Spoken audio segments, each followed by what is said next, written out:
ही नको बोलू. कुणी बायको नाहीये मला की तिचा राग तुझ्यावर काढू. कुठून मिळेल बायको? करण्यासाठी खर्च करावा लागतो साला. रविवारचा दिवस 2-3 किलो मटण आणायचं, त्याच्याबरोबर 2 खांबे, डोस तयार करशील तेव्हा कामात येतील. आणि एखादी लंगडी-लुळी इतकी काही खराब नाही परिस्थिती की भेटणार नाही. काम घेतलं होतं म्हणजे शिक्षण असेलच. काम पूर्ण केले म्हणजे पैसाही असेलच. का पाहतोय माधुरी दीक्षित साला? जॉनी लिव्हर माधुरी दीक्षित पाहतो साला. साला साला काय म्हणतेय ग? साला आहे कमी? कशाला इतकं पिते?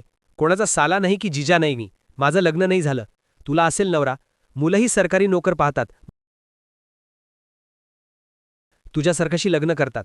मग येतं अंगाशी, बायको भेटते अशी. आणि काय म्हणाली तू? दारू काजू तुला? इथं दूध पिलं जात नाही आमच्यानं. आमच्या मुलांनाही दूध पाजत. तुमच्यासारखे रक्त पिताय आमचं. कमीत कमी नवड्याचं पिलं नसतं तर प्यावी लागली नसती. सोडून गेलाय वाटतं म्हणून. झालीये देवदास. पण तो तुझा प्रॉब्लेम आहे. काम केलाय, पैसे दे.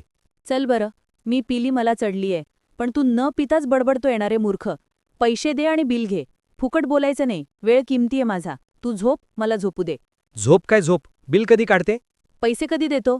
50,000 जास्त आहे. 2% असता. 4,000 देतो तुला. पण मी दारू नाही पाजणार. आईबाबांना आवडत नाही कुणाला व्यसन लावणं. हे पैसे वाचवायचे नाटक असून करताय का तुझे आईबाबा मला की आवडत नाही तुझ्या मायबापाला? 4,000 देतो. भीक देतो का मला? आला मोठा 4,000 देतो म्हणणारा. तरी 4,000 रुपयाचा तर चखना खातो आम्ही.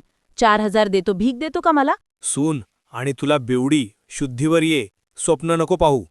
मुलगा करत नाही बेवडा कोणी. माहीत असल्यावर जावाई डोक्यावर पडलं नाही कोणी सून करतील. तेही तुला. बेवडी जास्त पिली वाटतं.